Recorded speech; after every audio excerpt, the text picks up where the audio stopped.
This is the Queen of Politics edition of The Aaron Cruz Show, the political weekly wrap-up that packs a punch with your host, Aaron Cruz. Hi there, good evening, and welcome to The Aaron Cruz Show, coming to you from Palm Springs, California. This is the Queen of Politics. I'm your hostess, Aaron Cruz. Thank you for joining me. Tonight's topic, it's a doozy. I know you love hearing that one. Basically, we are going to talk about the craziness that we've been seeing going on. Congress and Trump and everybody else seems to be out of their mind and completely misplaced in terms of Obamacare. And why is that? So we're going to talk about that tonight. I'm really excited. First, though, I think it's important to mention something. So I just got a notification that there is a missing child alert. Now, if Charlotte, so I want to give you a little bit of information. This is in Charlotte, North Carolina. Okay, the missing child is 16 years old. He's a good-looking chap. The parents are very concerned. He's been missing since October 9th. Let me pull up the story here for you to give you a little bit more information. You may have already actually heard this. You may have gotten the Amber Alert on your phone. Basically, it's Nathan, Nathan, Cockmond, Kocmond. He disappeared on October 9th. His family says the FBI is now involved and that he may have crossed the North Carolina state lines. I will go ahead and I will post a link in the comment section so you can look up and see a picture of this young man who is now missing. He's a good-looking boy. Looks like he's involved at school activities. If you have seen him, okay, Nathan Ward Cockmond, all right, call Crime Stoppers at 704-334-1600 or simply call 911. If you know anything about his disappearance, if you have information that might help. Apparently, it's Mecklenburg Police Department, Charlotte Mecklenburg Police Department, who it was reported to that he was missing. Basically, it says here from their police department, the release says Tuesday, October 10th, 2017, the Charlotte Mecklenburg Police Department, as of October 9th, 2017, this boy's been missing. Basically, officers have responded. Oh gosh, this is just, it's so disturbing. So apparently he operates a silver 2011 Honda CR-V. Anyone who has information about him, please contact charlottecrimestoppers.com, call 911, or the number I had listed. The parents would be ever so grateful. Let me see if there's another phone number on here. That might be useful. There's another phone number. It's 704-336-4978. That's 704-336-4978. Again, if you've seen this Nathan Ward Cockmond 2011 Honda CR-V, silver in color. It says North Carolina plates. He looks to be a responsible young man, so I'm not sure what's gone on here. Apparently, the parents are providing a $5,000 reward for information leading to his Nathan's whereabouts. Now, Patriots, I know it's not about the money. It's about these young people in America. So please make sure that if you have information, you contact them. There's another phone number here. Please contact Barefoot Professional Investigations. If you have any information. It looks like they've hired their own investigative team. 704-377-1000. That's 704-377-1000. It says here that he was last seen at 7345 Kennington Court. It says his race is white, he's male, he's 5'11", average weight, and his date of birth is 5/29/2001. His blue-eyed, brown hair. He was seen in his last as residence, and the license plate number is PAH 3753. Has an Auburn sticker and an F3 sticker on the back window. Mr. Cockman was last seen wearing a green Led Zeppelin shirt with black and red Adidas shorts with white stripes. White strips, this says. Again, I'll go ahead and I'll put the information about this in the comments. I'm looking at these photos, and some of them, he just doesn't look happy, but he also, at the very, he looks like he's very involved in his community and in his school. So he's only 16 years old, so please help if you can.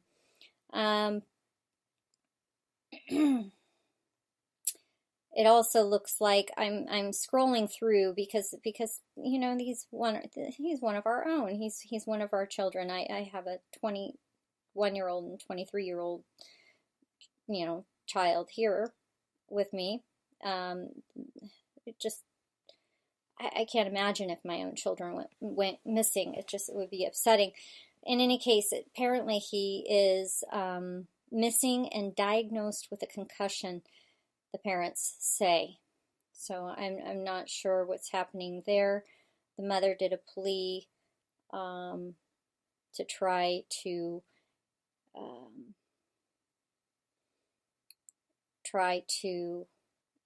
get him, information on where he might be.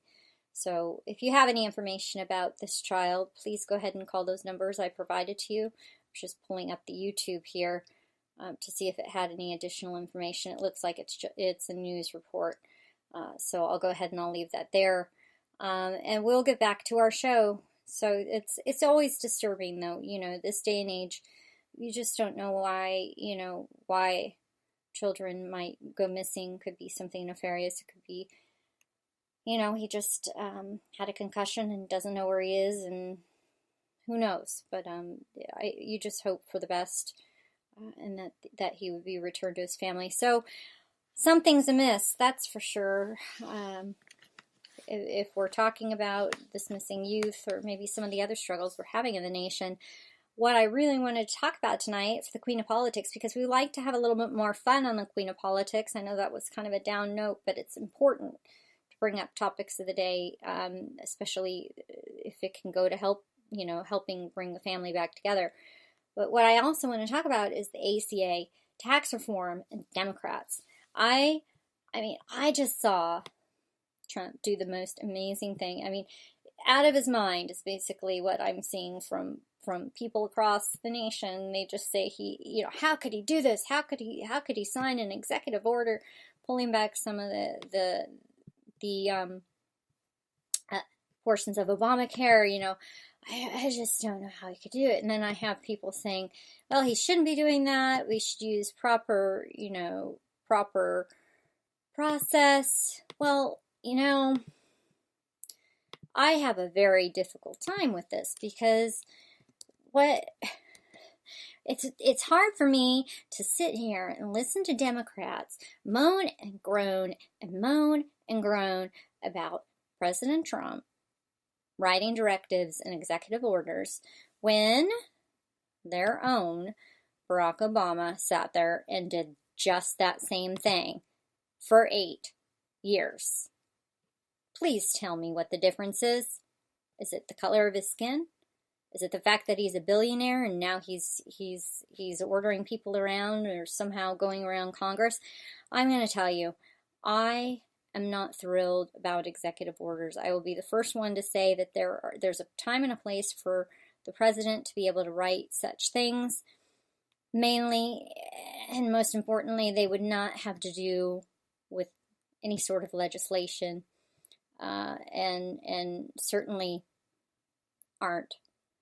I don't know if you'd call them law.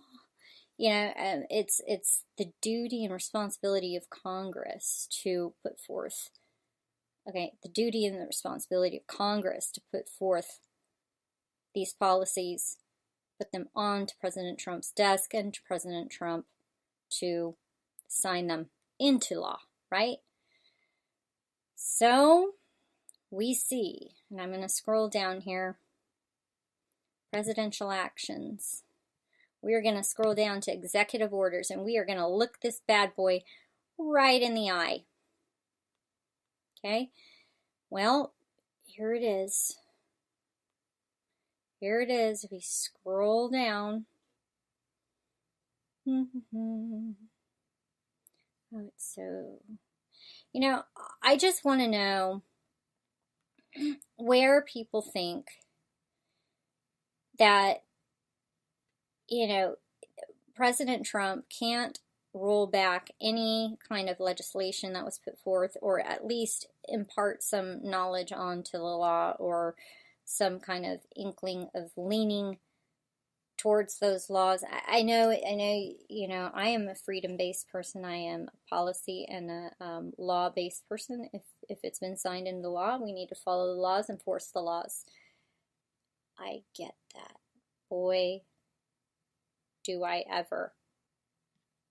However, as we look down, see, I can't even find, this is the thing that gets me, I can't find the executive order. You want to know why? Because it's put under presidential memoranda. Yep, I'm going to let you know. It's put under presidential memoranda. And so, as we look, and we see the presidential executive order under presidential memoranda, promoting healthcare choice and competition across the state lines. Ding, ding, ding, ding, ding. We are going to open this bad boy up. We're going to scroll down. It's not too long.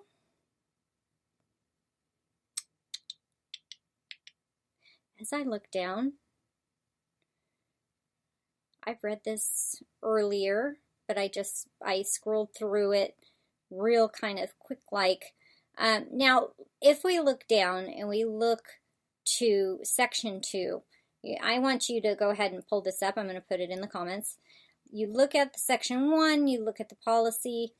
It says, the first line, Section 1, policy, A, it shall be the policy of the executive branch to the extent consistent with law. I'll repeat that. To the extent consistent with law to facilitate the purchase of insurance across state lines and the development and operation of healthcare system that provide for high quality care at affordable prices for the American people. Patient Protection and Affordable Care Act, PPACA, however, has severely limited the choice of healthcare options available to many Americans and has produced large premium increases in many state and individual markets for health insurance. The average exchange premium in the 39 states that are using healthcare.gov in 2017 is more than double the average overall individual market premium recorded in 2013.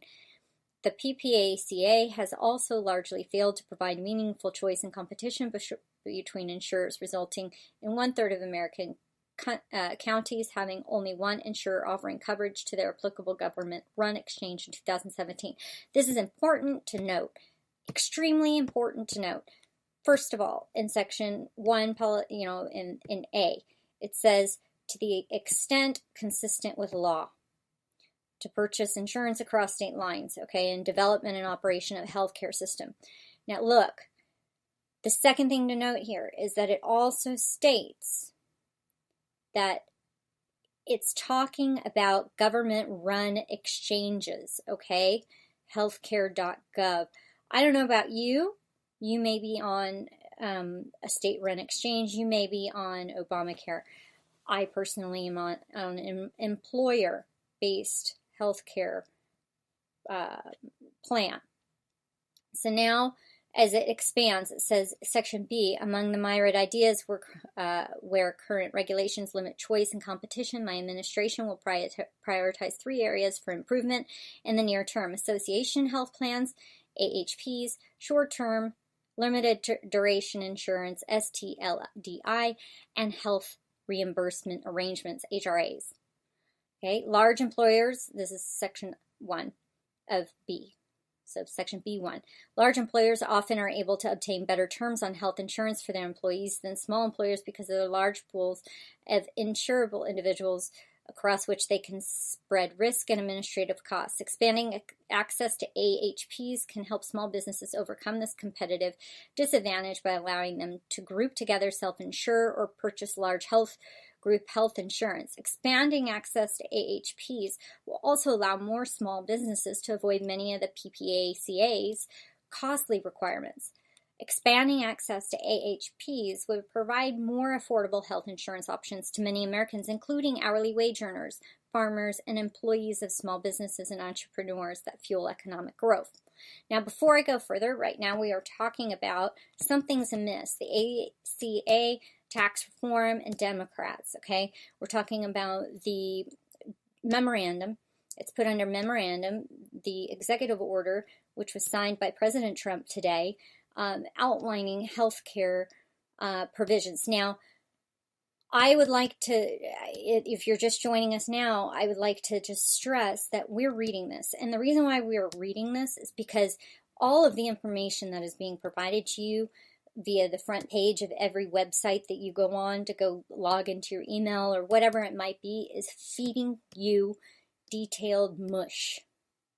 You need to read it for yourself. And if you don't agree with executive orders or memorandum, what this basically said in the very beginning, if you were just joining us, is to the extent consistent with law, okay, to purchase insurance across state lines. Now, my concern is this, is he's talking about healthcare.gov. He's talking about the exchanges. Now, look, when he's talking about this, he's gone into expanding, because employers, basically what we've already just read right here, is he's talking about how employers, large employers in particular, have the ability to leverage the costs of employee programs because they're large. They have these pools. Now, pools are built to protect the insurance companies. Now, you may say, oh, insurance companies don't need protection. Look, they have costs they have to cover. Insurance companies only have about a 3% profit margin. Those numbers are huge, but they also have to protect risk. And with baby boomers coming into their golden years here and other generations coming up who, maybe couldn't afford health care before, now they have it. I mean, there is a good group of people here that have needs, okay? And so these insurance companies know how much it's going to cost to take care of the people there. They're guarding. What they're guarding against, and why the premiums, I believe, have gone up, is because a lot of people are coming in who've had no health care. And so that is risky, because then you have to cover, maybe it's a pre-existing condition. Well, people have been given the opportunity to get care for pre-existing conditions. That costs a lot of money. So, it's insurance is a gamble. And they're gambling on the fact that they have a certain amount of money to spend, and they have these individuals who are going to need care, and what they're going to cover and what they can't, aren't going to cover. And so they have to cut CYA too, if you will. So, but the concern here is that he's writing this executive order so far just to protect, or just to actually allow the private, I would say the entrepreneurs, maybe self-employed, and small businesses, hourly wage earners, and it says farmers, okay? So basically people who wouldn't be in those large employer groups who have the lower premiums. Now, my concern there, okay, is that these people who are in those large companies, as we saw with major corporations like Starbucks and others, they kind of pushed their employees out of their groups and kind of pushed them on to Obamacare.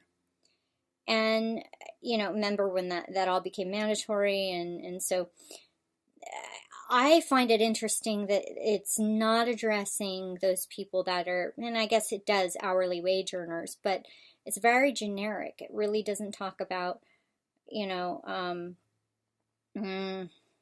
doesn't talk too much about the specifics of it. So it should be interesting to see how that all rolls out. So now we're going to read down section section 1, B 2.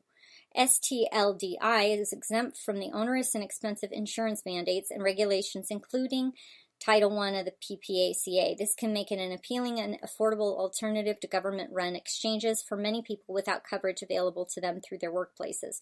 The previous administration took steps to restrict access to this market by reducing the allowable coverage period from less than 12 months to less than 3 months, and by preventing extensions selected by the policyholder beyond 3 months of total coverage. Now, this is sticky. And the reason why I say this is sticky is because,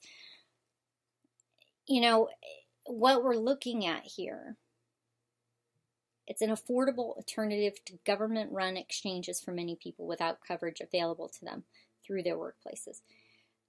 Is he saying there that what he's going to do is he's going to open up kind of the market as a whole? Okay? The government-run exchanges aren't working. So I get why they want to open this up. I'm just not sure how this is going to take place. So section 3, HRAs are tax-advantaged, account-based arrangements that employers can establish for employees to give employees more flexibility and choices regarding their health care. Expanding the flexibility and use of HRAs will provide many Americans, including employees who work at small businesses, with more options for financing their health care. Look, I'm going to tell you this, that the average person who pretty much makes an hourly minimum wage, hourly minimum wage from a small business is more than likely not going to be able to afford to put food on their table and pay for healthcare mandatory. So this is my concern, is where is this going to address mandates? Because I'm going to tell you, people who are just making that minimum wage, I don't know that they necessarily can afford healthcare premiums, even with a large employer. I saw it. I worked for a very large employer, and sometimes, in many cases, even if, now some people had subsidized healthcare, premiums from their employer paid part, employee paid part, they still made it very difficult. It was very, very prohibitive, in terms of the cost. So many people didn't opt to have health insurance for that reason. And one of the issues there is then people are maybe not getting the care they need, or maybe the physicals they need, and addressing issues earlier on and preventative care and such, and then therefore it's going to cost us more in terms of us, meaning insurance companies, more in the long run, overall driving premiums up because of risk. So I get why the mandates are there in terms of making sure that everybody has coverage so they can go get care, but that does not mean that Joe Schmo is going to, 1, be able to afford the coverage, and 2, that he's going to be able to go and get care, because many of those coverages still require out-of-pocket costs that are very, very steep. So I think that needs to be addressed as well, and so nobody's really talking about that. And then now we're going to move on to C, and we can talk about that at a later date on Political Core, maybe next Tuesday, as more information rolls out, because what we have right now is just a baseline. So C, my administration will also continue to focus on promoting competition in healthcare markets and limiting excessive consolidation throughout the healthcare system to the extent within law. To the extent third time's the charm. To the extent consistent with law. There you go. So, it says then further, government rules and guidelines affecting the United States health system should. Now, this is the guidelines, and it has to be consistent with law. 1, expand the availability and access to alternatives to expensive mandate-laden PPACA insurance, including AHPS, STLDI, and HRAs. Still, again, if you're in that lower income bracket, I just don't know how much people are going to be able to afford. 2, re-inject competition into healthcare markets by lowering barriers to entry, limited limiting excessive consolidation and preventing abuses of market power. And 3, improve access to and the quality of information that Americans need to make informed healthcare decisions, including data about healthcare prices, outcomes, while minimizing reporting burdens after the fact on affected plans, providers, or payers. Now, this area bothered me, and I'm going to tell you why. Okay? I'm not sure if we have an issue of quality of information that Americans need to make informed healthcare decisions. As far as employers are concerned, okay, employers basically cannot guide you. They have to provide you the information, and the employee has to look at the information and determine which plan is best for them. There is a good, I guess I get the quality of information, but there is a good amount of information already being provided. I guess if we could consolidate the information to a point where maybe regular Joe Schmo can understand it and definitely know what kind of out-of-pocket money we're talking about, that might help, just say, those lower income wage earners, because a lot of people just don't know what they're getting into. They're being told they have to buy a plan, they have to be, this or that or the other. They may qualify for Obamacare, and they apply, but they see then now they have this huge premium. And what we've seen, I know in a couple of cases, I talked to one person and they said actually they received a little bit of money back when they filed their taxes. I talked to one other person and they said they owed more because so I think people, in order to plan their lives, they really do need that component of understanding what the price is, what the outcome is. I would say more what the coverages are, because a lot of times what I've seen is that the coverages aren't as much, and people are put at risk because they're realizing that this, suddenly they need care, but then the deductibles have gone up so much that people just can't afford it. And so hopefully maybe this competition across state lines will help. But let's go on to Section 2. Expanded access to association health plans. Within 60 days of the date of this order, the Secretary of Labor shall consider proposing regulations or revising guidance consistent with law to expand access to health coverage by allowing more employers to form AHPs. To the extent permitted by law and supported by sound policy, the Secretary should consider expanding the conditions that satisfy the commodity of interest requirements under the current Department of Labor advisory opinions interpreting the definition of employer. Okay, under Section 3.5 of the Employee Retirement Income Security Act of 1974, the Secretary of Labor should also consider ways to promote AHP formation on the basis of common geography or industry. I'm telling you, some of this is great, and I could be wrong, but this Section 2 reminds me, and I talked about this with a good friend of mine online last week or the week before, the Secretary shall, in this case, the Secretary should. So in Obamacare, there are a whole bunch of, 1,000 or more directives given to the Secretary. Okay, why can't we just, as she said it so clearly, death by paper cut, go through and have the Secretary essentially dismantle certain portions of Obamacare, freeing up the market? I get that Trump is wanting to kind of revise the definition of employer because it might loosen some of the regulations there. I'm just not certain that might be the best mode to do this. Now, I could be wrong. It's when he says the Secretary of Labor should also consider ways to promote AHP formation on the basis of common geography or industry. I mean, why not just open up AHP to the point where it's not so specific, and I could be wrong, but and maybe it's too loose, and they need some certain definition in order to operate But I just feel like this section is a concern to me, especially when you mess with the definition of employer. And there are many reasons why I believe that, and you might already have kind of gleaned an image from what I'm saying based on that.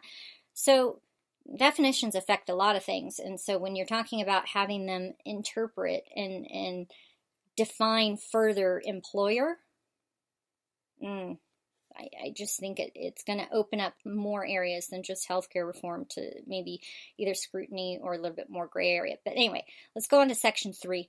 Expanded availability of short-term limited duration insurance. Expanded availability of short-term limited duration insurance. Within the 60 days of the day's order, the Secretaries of the Treasury, Labor, and Health and Human Services shall consider proposing regulations or revising guidance consistent with law to extend the availability of STLDI. To the extent permitted by law and supported by sound policy, the Secretaries should consider allowing such insurance to cover longer periods and be renewed by the consumer. Now, short-term limited duration insurance, one, government is requiring and has mandates. You have to pay to play. Everybody has to pay. Everybody has to play. And that right there, whether you look at short-term limited duration insurance or what have you, I mean,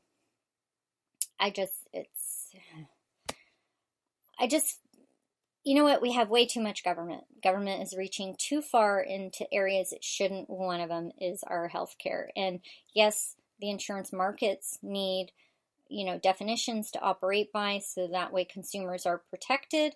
But we are consumers. We should be let purchase as individuals or as employees plans which are meet our needs.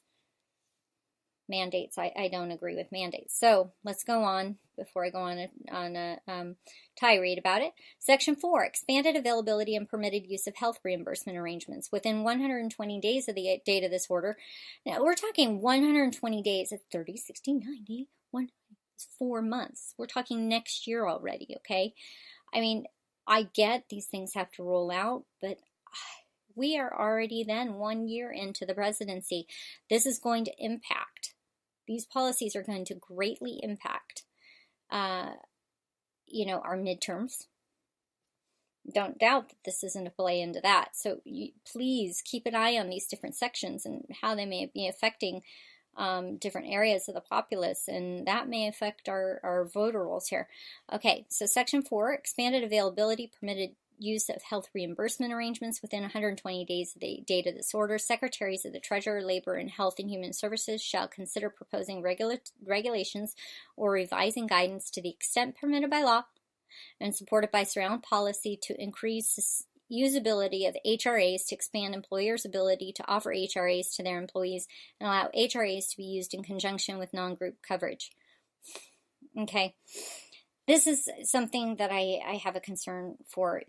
People who are able to do HRAs are probably going to be individuals who are either working middle class or middle class, okay? I don't know anybody in the bottom tier who actually would have money to put away for an HRA, okay? Unless they had a plan so far ahead. Most of them are younger people. Unless they had, the ability to do so, I just would see more that they would be, maybe in a looser, less coverage type plan, might be more flexible for them because they might not have a lot of expenses. Now, people who would benefit might be people who are middle-aged with children, and, that's going to be very attractive to them for many different reasons. And I'm not disagreeing with opening up the market and allowing, the consumers to determine what better way to use their money because it's their money. But again, that goes back to mandate. Why force everybody to have health insurance? It does not equal care. Having health insurance does not equal care. Having health insurance does not equal quality care. Having quality health insurance does not mean quality care. Okay? It means you have health insurance. It means you have to have health insurance. Mandated. Until we get rid of that, I think we open up state lines and some other things, I think we're going to have serious issues. Section 5, public comment. The Secretary shall consider and evaluate public comments on any regulations proposed under Section 2 through 4 of this order. Oh, I'm not going to touch that with this 10-foot pole. But I think it's important that yes, they need to listen to what the public are saying. But I'm just, some of these issues that in some of these areas which are being opened up and re-regulated where permitted by law aren't going to even take place for another 60, 90, or 120 days. It's going to be hard to see what the public say about it until it's affected in their wallet. And the fact of the matter is, you're going to hear a lot of hot air, and I'm trying to be careful what I say today, because you're going to hear a lot of hot air about what this is going to do, what that's going to do. We don't really know what impact this is going to have until it's done. And Pelosi said that. We don't, we're not going to know what's in it until you pass it. Okay, well, in a way, that's true, because you don't know how it's going to go through. I mean, yes, you know what the policy says, but how is it going to really impact, the insurance marketplace and insurance segments of our economy? I mean, it's a big play. It takes time to trickle through. So we're going to have to watch it. So then now Section 6, reports within 180 days of the date of this order and every 2 years thereafter, the Secretary of Health and Human Services, in consultation with the Secretaries of the Treasury, Labor, and the Federal Trade Commission, shall provide a report to the President that A, details the extent to which existing state and federal laws and regulations and guidance, requirements, and policies fail to conform to the policies set forth in Section 1 of this order.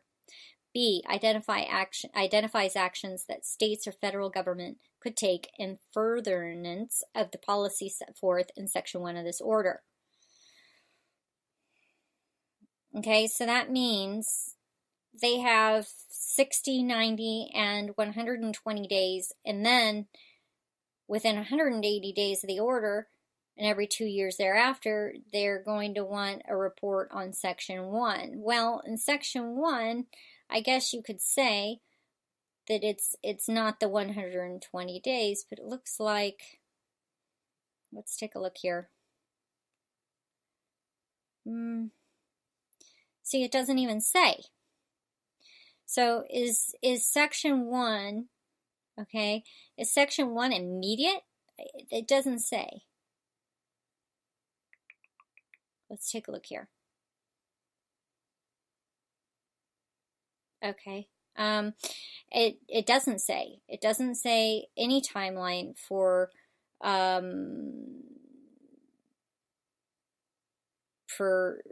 Section 1 to be put in place. I guess it would be immediately.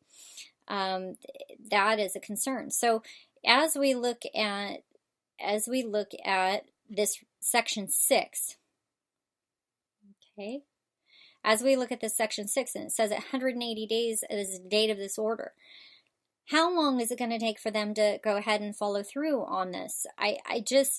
Government is so redundant and thick-headed that we don't even have a lot of the numbers from when, since Obamacare was put in place, except for the fact that, we know the aftermath of it. And in that particular policy, there was all sorts of reporting that was supposed to be done. So the biggest thing is not that within 180 days of this order and every 2 years thereafter that they provide this report.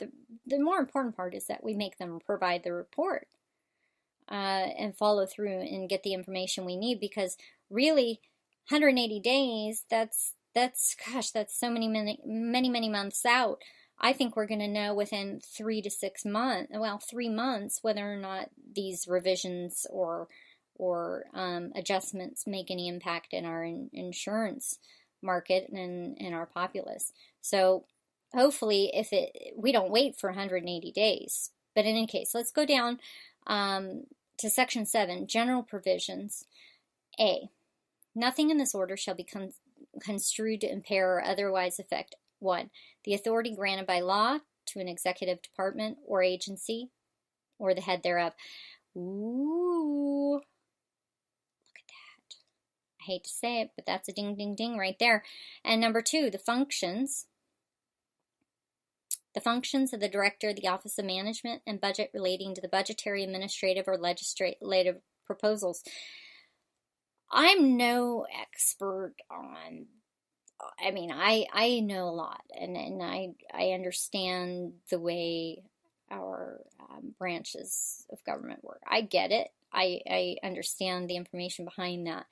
Now, what this is kind of leaning to me to say is that, and I could be wrong, but basically it says the functions of the Director of Office Management and budget relating to budgetary, administrative, or legislative proposals.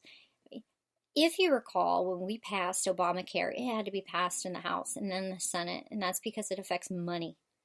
Okay, so what is this saying? That generally nothing in this order shall be construed to impair or otherwise affect the functions of the Director of the Office of Management and Budget relating to the budgetary, administrative, or legislative proposals. So if nothing in this executive order can impact that, then is this order then void? I'm really trying to wrap my mind around that. Okay, Section 7B, this order should be implemented and consistent with applicable law and subject to the availability of appropriations. Well, there you go. And C, this order is not intended to and does not create any right or benefit, substantive or procedural, enforceable at law or in equity by any party against the United States, its department, agencies, entities, its officers, employees, agents, or any other person, Donald J. Trump. Do you want to know what I just read? I just read, we are the government. We are here to help. Hand us your wallet. But don't ask us what we're doing with it. And don't hold us responsible. That's what that just said to me. Out of this entire executive order, Section 7C is the biggest problem. Look, if government is forcing citizens to buy health care through its own markets or otherwise, it should be responsible and held accountable for the costs and increase personally and legislation that's behind it. Look, if I want a plan, I should be able to buy a plan. If I'm young and I can't afford these beefed up, pudgy plans, I should be able to buy a plan that provides for regular physical and basic health care. Okay, simple. If something happens and it's for whatever reason I'm sick and I need to have more coverage, then I should be able to do so. Why not? Mandating insurance is a bad deal for Americans. Mandating that you have to have certain levels of insurance is a bad deal for Americans. Government mandating anything and then saying, no, you can't hold us responsible, that's a bad deal for America. That's just my 2 cents. And that's the Queen of Politics for you. I want to go ahead and I want to give you the information so you can call your congressperson. I want to ask you and implore you to push them for tax reform. I know they're in the middle of it. I would also like to suggest that you go ahead and you take a look at what the Democrats are saying and saying, don't EO us to death, President Trump, when they're Obama. Go ahead, and he did it the whole 8 years he was there. I have a problem with hypocrites, and that's what they're doing. They're saying don't do one thing, they did another. So, take it with a grain of salt. The number to Congress is 202-224-3121, 202-224-3121, house.gov, senate.gov. You can also look up other resources on my website, ErinCruz.com, or send emails and inquiries to info@ErinCruz.com. Be sure to like me on social media and our show. We have a lot of things going on. I have my book coming out, Revolution America. It's going to be out soon. And please go ahead and sign up for our mailing list so you get on the Insider's Connection, which will give you everything you need to know about the book tour, signings,